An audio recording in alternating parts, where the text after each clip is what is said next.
Hello everyone, welcome to Magnet Brains. मैं संचिता जैन आप सभी के एसएसटी एजुकेटर आज के सेशन में लेके आई हूँ आप सभी के लिए क्लास 10th बोर्ड स्टूडेंट्स के लिए पॉलिटिकल साइंस के चैप्टर नंबर 2 का क्विक रिवीजन।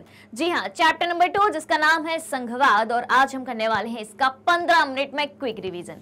ऑलराइट, चलिए तो आज के सेशन को शुरू करने से पहले आप सभी से रिक्वेस्ट है कि जल्दी से जल्दी और ज्यादा से ज्यादा आज के इस वीडियो को आप सभी लाइक कर दें, शेयर कर दें, साथ ही साथ चैनल को सब्सक्राइब भी कर दें, क्योंकि मैग्नेट ब्रेन्स प्रोवाइड कराता है आपको क्लास 6 से लेकर क्लास 12 तक के सारे courses free of cost, high quality education के साथ, फुली ऑर्गेनाइज कंप्लीट कोर्स के साथ। जी हाँ, हम आपके लिए कई सारे टॉप कोर्सेज हिंदी और इंग्लिश दोनों मीडियम में प्रोवाइड कराते हैं। सीबीएसई बोर्ड के साथ साथ MP board, UP board, Bihar board, Delhi board और राजस्थान बोर्ड के सिलेबस को भी कवर कराया जाता है। काफी सारे स्पेशल कोर्सेज भी हैं और सारे कोर्सेज आपको एकदम फ्री ऑफ कॉस्ट मिलने वाले हैं। ऑलराइट, चलिए तो शुरू करते हैं आज के बेहतरीन, इंटरेस्टिंग और वेरी इंपॉर्टेंट सेशन आपके लाइक और शेयर के साथ, और जानते हैं 15 मिनट में संघवाद के बारे में। आ जाइए जल्दी से। तो सबसे पहली बात ये आती है कि संघवाद है क्या। तो संघवाद का अगर हम सिर्फ अर्थ समझें, उस शब्द का अर्थ समझें, तो उसका अर्थ है संगठित रहने का विचार। ऑलराइट, अब संघवाद क्या है? एक संस्थागत प्रणाली है जिसमें 2 स्तर की राजनीतिक सरकारें होती हैं। तो जिसमें 2 स्तर की राजनीतिक व्यवस्थाओं को सम्मिलित किया जाता है, जिसमें सबसे ऊपर होती है संघीय यानी कि केंद्रीय स्तर की सरकार और दूसरी होती है प्रांतीय यानी कि राज्य स्तर की सरकार। ऑलराइट, तो ये बन गई हमारी एक डेफिनेशन। इसके बाद इसकी विशेषताओं की चर्चा करें। यहां से सीधा सवाल आता है कि संघवाद की प्रमुख विशेषताओं के बारे में बताइए। तो एक बात तो क्लियर है कि 2 या 2 से ज्यादा स्तर की सरकारें होती हैं। ठीक है भाई, एक बात हो गई। फिर अलग अलग स्तर की सरकारें एक ही नागरिक समूह पर शासन करती हैं। अब जैसे यहाँ भारत की बात करें तो केंद्र स्तर पर केंद्र सरकार है, राज्य स्तर पर राज्य सरकार है, लेकिन नागरिक सभी कहाँ के हैं? भारत के हैं। तो दोनों स्तर की सरकारें यानी कि किसी भी स्तर की सरकार वो भारत के नागरिकों पर ही शासन करेगी। ठीक है, तो लेकिन कानून बनाने, कर वसूलने और प्रशासन का उनका अपना अपना अधिकार होता है। ठीक है, क्लियर हो गई बात। फिर विभिन्न स्तरों की सरकारों के अधिकार क्षेत्र संविधान में स्पष्ट रूप से वर्णित है कि कौन से स्तर की सरकार के पास किस प्रकार के अधिकार हैं। ठीक है, इसलिए संविधान सरकार के हर स्तर के अस्तित्व और प्राधिकार की गारंटी और सुरक्षा भी देता है। और अगली बात है, चौथी विशेषता है भाई, 3 विशेषताएं हम जान चुके हैं। चौथी विशेषता यह है कि संविधान के मौलिक प्रावधानों को किसी एक स्तर की सरकार अकेले नहीं बदल सकती। अगर संविधान के मूल ढांचे में कोई परिवर्तन की बात आती है, मौलिक प्रावधानों में, फंडामेंटल प्रोविजंस में बदलाव की बात आती है, तो उससे एक स्तर की सरकार नहीं बदलेगी, सबकी सहमति से वो चेंजेस किए जाएंगे। क्लियर है? चलिए फिर उसके बाद देखें। अगली बात है कि अदालतों को संविधान और विभिन्न स्तर की सरकारों के अधिकारों की व्याख्या करने का अधिकार है। विभिन्न स्तर की सरकारों के बीच अधिकारों के विवाद की स्थिति में, यानी कि मान लो केंद्र स्तर की सरकार है और राज्य स्तर की सरकार है, इनके बीच किसी भी अधिकार को लेकर विवाद का मामला आता है, तो उस मामले में जो हमारा सुप्रीम कोर्ट है, सर्वोच्च न्यायालय है, वो निर्णायक भूमिका निभाता है। अगली बात, वित्तीय स्वायत्तता निश्चित करने के लिए विभिन्न स्तर की सरकारों के लिए राजस्व के अलग अलग स्रोत भी निर्धारित हैं। यानी कि किस स्तर की सरकार के पास पैसा कहां से आएगा, सबके अपने अपने क्षेत्र हैं, कर वसूलने के सबके पास अपने अपने अधिकार हैं। ऑलराइट, इस प्रकार संघीय शासन व्यवस्था के दोहरे उद्देश्य हैं। क्या है? देश की एकता की सुरक्षा करना और उसे बढ़ावा देना, तथा इसके साथ ही क्षेत्रीय विविधताओं का पूरा सम्मान करना। तो ये बातें हो गई संघवाद की विशेषताओं के बारे में। अब सवाल आपसे यह भी आ सकता है कि संघवाद की बुराइयां बताइए। चलिए तो देख लेते हैं। तो हमने देखा है कि संघवाद में केंद्र और राज्य स्तर की सरकारें होती हैं, या 2 से अधिक स्तर की सरकारें होती हैं, जिसमें से केंद्र ज्यादा पावरफुल होता है, केंद्र सरकार अधिक शक्तिशाली होती है। संविधान संशोधन का अधिकार केवल केंद्र को ही है। संसद को अधिक अधिकार है।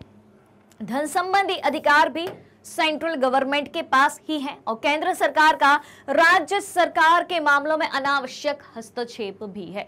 यानी कि संघवाद में केंद्र की भूमिका हमें ज्यादा दिखाई देती है। अब हम जानेंगे एकात्मक और संघात्मक सरकारों के बीच में क्या अंतर है, या एकात्मक शासन व्यवस्था और संघात्मक शासन व्यवस्था के बीच में क्या अंतर है। तो चलिए देखें। पहला यह है कि इसमें केंद्र सरकार शक्तिशाली होती है एकात्मक में, और संघात्मक में केंद्र सरकार अपेक्षाकृत कमजोर होती है। यानी कि राज्य की भी बातें चलती हैं, राज्य स्तर की सरकारों के भी अपने अधिकार होते हैं। और एकात्मक शासन में संविधान संशोधन केंद्र सरकार ही कर सकती है, ठीक है, और संविधान संशोधन केंद्र सरकार संघात्मक में अकेले नहीं कर सकती। एकात्मक में शक्तियां एक जगह केंद्रित होती हैं, सिर्फ केंद्र के पास, क्योंकि एक ही स्तर की सरकार होती है। संघात्मक में शक्तियां कई स्तरों पर विभाजित होती हैं, 2 या 2 से अधिक स्तरों पर, जैसे कि केंद्र और राज्य। फिर इसमें एक ही नागरिकता होती है एकात्मकता में, एकात्मक शासन में, ठीक है, और कई संघीय व्यवस्था वाले देशों में दोहरी नागरिकता होती है। अब यहां पर आता है एक टर्निंग पॉइंट, एक ट्विस्ट आता है भाई। क्या आता है वो? हमने पढ़ा कि एकात्मक शासन व्यवस्था में एक ही नागरिकता होती है, लेकिन भारत में तो भैया एक ही नागरिकता है और एकात्मक शासन व्यवस्था नहीं है ना। अब दोहरी नागरिकता क्या होती है कि भाई देश की अपनी नागरिकता हो और राज्यों की अपनी नागरिकता हो, राइट। लेकिन हम जब अपनी सिटीजनशिप की बात करते हैं तो हम क्या लिखते हैं कि हम भारतीय हैं, हम इंडियन हैं। लेकिन भारत तो संघात्मक शासन व्यवस्था वाला देश है, इसीलिए यहां पर एक पॉइंट कहा गया है कि कई संघीय व्यवस्था वाले देशों में दोहरी नागरिकता होती है, लेकिन भारत इसका अपवाद है, भारत में एक नागरिकता है, ठीक है। चलिए, केंद्र सरकार राज्य से शक्तियां ले सकती है एकात्मक में, और संघात्मक में दोनों स्तर की सरकारें अपने अपने अधिकार क्षेत्र में स्वतंत्र होती हैं। तो ये हो गए आपके 5 अंतर, 5 के 5 अंतर ऐसे ही आपको लिख देने हैं टेबल बना के। ऑलराइट, अब भारत में संघीय व्यवस्था की हम चर्चा करें। भारत में संघीय व्यवस्था, तो भारतीय संविधान में केंद्र और राज्यों के बीच शक्तियों का बंटवारा किया गया है। संविधान में स्पष्ट रूप से केंद्र और राज्य सरकारों के बीच विधायी अधिकारों को 3 हिस्से में बांटा है। विधायी अधिकार यानी कि कानूनी अधिकार। तो देखें, ये 3 सूचियां हैं, संघ सूची, राज्य सूची और समवर्ती सूची। तो संघ सूची जो होती है उस पर कानून बनाने का अधिकार सिर्फ और सिर्फ केंद्र सरकार को होता है। राज्य सूची के विषय पर कानून बनाने का अधिकार राज्य सरकार को होता है। समवर्ती सूची के विषयों पर कानून बनाने का अधिकार इन दोनों को होता है। क्लियर है? चलिए अगली बात करें, संघीय व्यवस्था चलती कैसे है। तो सबसे पहले हम भाषाई राज्यों की चर्चा करें, क्योंकि भारत में जितने भी राज्यों का निर्माण किया गया है वो भाषा के आधार पर किया गया है। और जब तक भारत में अलग अलग राज्यों का निर्माण नहीं हुआ था तो भारत का मैप, भारत का मानचित्र, भारत का नक्शा कुछ इस तरीके से दिखाई देता था। सन 1947 का ये भारत है, दिखाई दे रहा है? क्लियर हो रही बात? कि कोई एक पर्टिकुलर राज्य आपको अलग से दिखाई दे रहा हो, काफी सारे राज्य एक दूसरे में मिलते हुए हमें दिखाई देते हैं, ठीक है। तो देखें, भाषाओं के आधार पर प्रांतों का गठन हमारे देश की पहली और कठिन परीक्षा थी। डिमांड उठी कि भारत में राज्यों का गठन भाषा के आधार पर होना चाहिए, लेकिन कैसे हो, ठीक है। तो नए राज्यों को बनाने के लिए कई पुराने राज्यों की सीमाओं को बदला गया। जब एक भाषा के आधार पर राज्यों के निर्माण की मांग उठी तो राष्ट्रीय नेताओं को डर था कि इससे देश टूट जाएगा, कि अगर हमने भाषा के आधार पर अलग अलग राज्य बना दिए कि गुजराती बोलने वालों का गुजरात राज्य, मराठी बोलने वालों का महाराष्ट्र राज्य, पंजाबी बोलने वालों का पंजाब, है ना, तो इससे क्या होगा, देश टूट जाएगा, ऐसा डर था, ठीक है। तो केंद्र सरकार ने कुछ समय के लिए राज्यों के पुनर्गठन को टाला कि भाई साहब हमें भाषा के आधार पर राज्यों को नहीं बनाना। लेकिन हमारा अनुभव बताता है, हम प्रेजेंट अनुभव की बात करें, प्रेजेंट समय की बात करें, कि जो भाषा के आधार पर राज्यों का निर्माण किया गया है उससे देश ज्यादा मजबूत और एकीकृत हुआ है, और प्रशासन भी पहले की अपेक्षा सुविधाजनक हुआ है। और कुछ राज्यों का गठन भाषा के आधार पर ही नहीं, बल्कि वहां की संस्कृति, वहां का भूगोल, वहां की जनजातीयता की विविधता को रेखांकित एवं महत्व देने के लिए किया गया। यह है आज का भारत, जिसे भाषा के आधार पर बनाया गया था। क्लियर है? चलिए अब हम बात करेंगे यहाँ पर गठबंधन सरकार की। यहां से सीधा सवाल आता है कि गठबंधन की सरकार किसे कहते हैं। तो जब एक या एक से अधिक, मतलब एक से अधिक, एक नहीं एक से अधिक राजनीतिक दलों के द्वारा सरकार बनाई जाती है, मिलकर के जो सरकार बना ले, बहुत सारी पॉलिटिकल पार्टी साथ में आ जाए कि हम मिलकर के सरकार बनाएंगे, तो उसे क्या कहेंगे, गठबंधन की सरकार। लेकिन ऐसा कब होता है, ऐसा कब होता है, देश में गठबंधन की सरकार कब बनती है, तब बनती है जब किसी एक पॉलिटिकल पार्टी को मेजोरिटी नहीं मिलती, बहुमत नहीं मिलती, तो बहुत सारी पॉलिटिकल पार्टीज आती हैं, हाथ मिलाती हैं और साथ में एक सरकार बनाती है, ठीक है। अब हम बात करेंगे अनुसूचित भाषाओं की। तो अनुसूचित भाषाओं की श्रेणी में 22 भाषाओं को शामिल किया गया है, जिन्हें भारतीय संविधान की 8वीं अनुसूची में रखा गया है, जिसे क्या कहते हैं, अनुसूचित भाषाएं कहते हैं। तो अगर आपसे कोई पूछा जाए कि भारत के संविधान में कितनी भाषाओं को दर्जा दिया गया है, 22 भाषाएं। ऑलराइट, चलिए अब भाषाई राज्य क्यों बनाए गए? तो देखें, हर राज्य की अपनी राजभाषाएं हैं, राज्यों का अपना अधिकांश काम अपनी राजभाषा में ही होता है और संविधान के अनुसार सरकारी कामकाज की भाषा के तौर पर अंग्रेजी का प्रयोग 1965 में बंद हो जाना चाहिए था, क्योंकि जब हमारे भारत देश का संविधान बनके तैयार हुआ था और लागू हुआ था, मतलब 26 जनवरी 1950 से जब से संविधान लागू हुआ था, तब से अंग्रेजी में सरकारी कामकाज करे जाते थे। तो ऐसा उस समय बात कही गई थी कि 1965 तक हम अंग्रेजी का प्रयोग करेंगे, तो 1965 में बंद हो जाना चाहिए था अंग्रेजी का प्रयोग। लेकिन ऐसे कई सारे प्रदेश थे जहां हिंदी नहीं बोली जाती थी, गैर हिंदी भाषी प्रदेश थे, ठीक है, तो उन्होंने मांग करी कि अंग्रेजी का प्रयोग जारी रखा जाए, क्योंकि या तो वे अपने राज्यों की भाषा को समझ पाते थे, खासतौर से जो साउथ इंडिया के स्टेट हैं, या फिर वो अंग्रेजी भाषा को समझ पाते थे। तो उनकी डिमांड को देखते हुए अंग्रेजी का प्रयोग जारी रखा।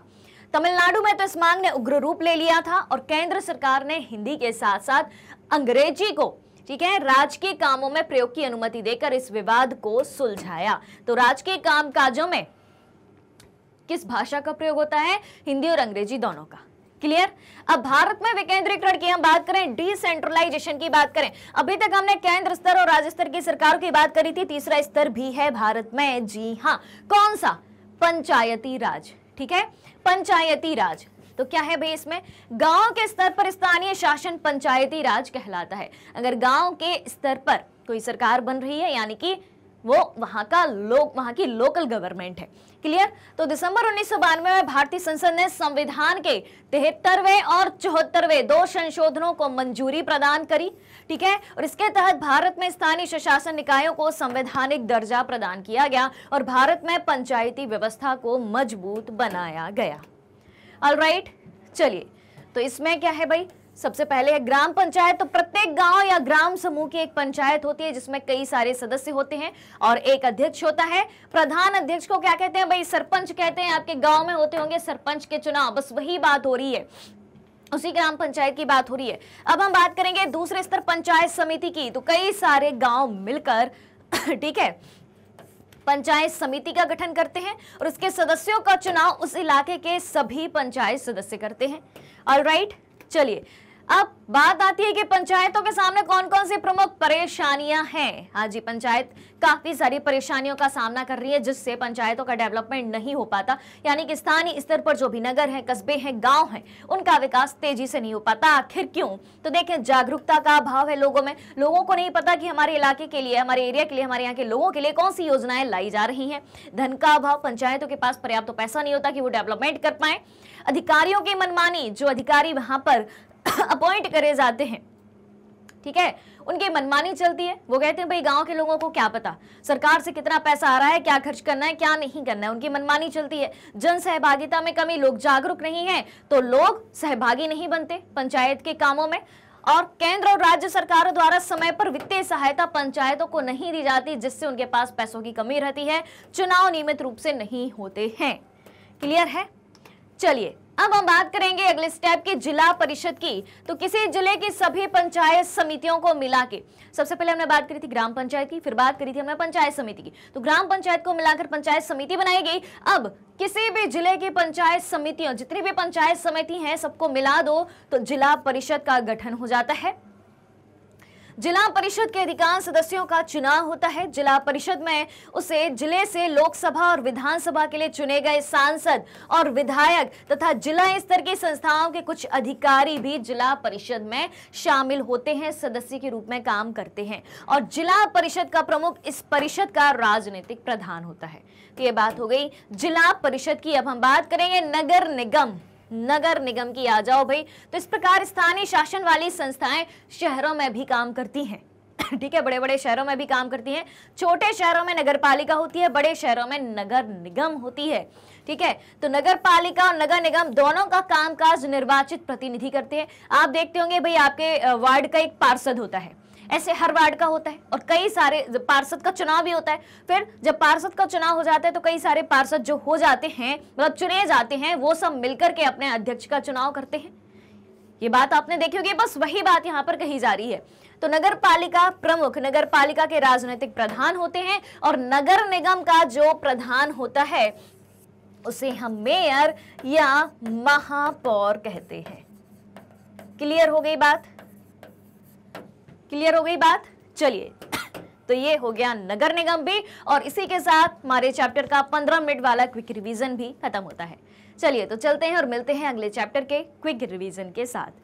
तो अगर आप हमारे डेली के लाइव सेशन और रिकॉर्डेड सेशन से जुड़ना चाहते हैं, सारी चीजें उपलब्ध है मैग्नेट ब्रेन्स के यूट्यूब चैनल, वेबसाइट और एप्लीकेशन पर। मैग्नेट ब्रेन्स इंडिया का number 1 100% free online education platform है। ई बुक्स और ई नोट्स की जानकारी वीडियो के डिस्क्रिप्शन बॉक्स में आपको दी गई है, वहां से आप अवेल कर सकते हैं।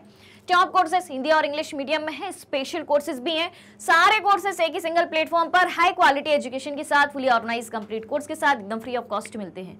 मैग्नेट ब्रेन्स यूट्यूब के अलावा अदर सोशल मीडिया प्लेटफॉर्म जैसे कि फेसबुक, इंस्टाग्राम, ट्विटर और व्हाट्सएप पर भी है। आप हमें यहाँ भी फॉलो कर सकते हैं, यहाँ से भी सारी जानकारी प्राप्त कर सकते हैं। तो आज के सेशन को ज्यादा से ज्यादा लाइक और शेयर करते हुए चैनल को सब्सक्राइब भी करना है। हमारे साथ बने रहिए, जुड़े रहिए, पढ़ते रहिए, खुश रहिए। Thank you so much.